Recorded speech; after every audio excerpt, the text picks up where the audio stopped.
நம்ம வாழ்க்கையில சில சமயம் எல்லாம் கைமீறி போயிடுச்சுன்னு தோணும் இல்லையா? ரொம்ப தாமதமாகிடுச்சு, இனிமே ஒண்ணும் மாறாதுன்னு நம்ம மனசு உடைஞ்சு போய் நிக்கிற தருணங்கள் உண்டு.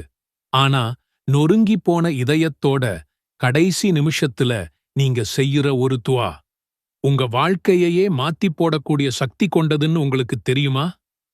சுத்தி இருக்கிறவங்க எல்லாம் சொல்லலாம், பாவம், எல்லாம் முடிஞ்சுது, இனிமே தேராது அப்படின்னு. அந்த வார்த்தைகள் உங்க மனசை ஆழமா காயப்படுத்தலாம்.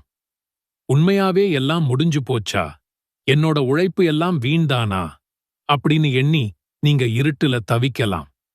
ஆனா அங்கதான் ஒரு அற்புதம் ஒளிஞ்சிருக்கு. நேரம் கடந்து போயிருக்கலாம், வாய்ப்புகள் நழுவி இருக்கலாம். ஆனா உங்க நோக்கம், உங்க நிய்யத் தூய்மையானதா இருந்தா அல்லாஹ் உங்களை கைவிட மாட்டான். நீங்க செஞ்ச முயற்சிக்கு பலன் கிடைக்கிற நேரம் தள்ளி போயிருக்கலாம். ஆனா அந்த முயற்சியை நீங்க யாருக்காக செஞ்சீங்க? உங்களோட அந்த தூய்மையான எண்ணம் அல்லாஹ்வுக்கு தெரியும்.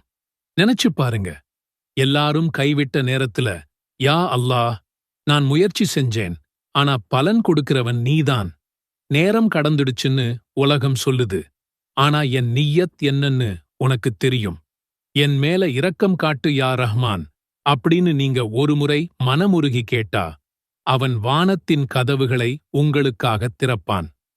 சகோதர சகோதரிகளே, நாம கத்துக்க வேண்டிய பாடம் இதுதான்.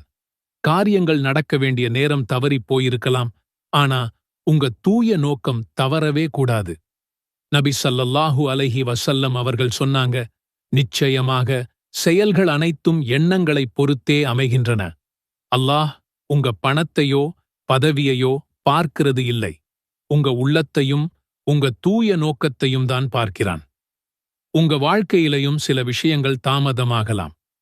ஆனா ஒருபோதும் உங்க நோக்கத்தை சந்தேகப்படாதீங்க. உங்க நிய்யத் தூய்மையா இருந்தா கடைசி நிமிஷத்துல கூட அல்லாஹ்வின் உதவி உங்களை தேடி வரும். இன்ஷா அல்லாஹ். இந்த செய்தி உங்க மனசைத் தொட்டிருந்தா ஒரு ஆமீன் சொல்லிட்டு இத மத்தவங்களுக்கும் பகிர்ந்துக்குங்க.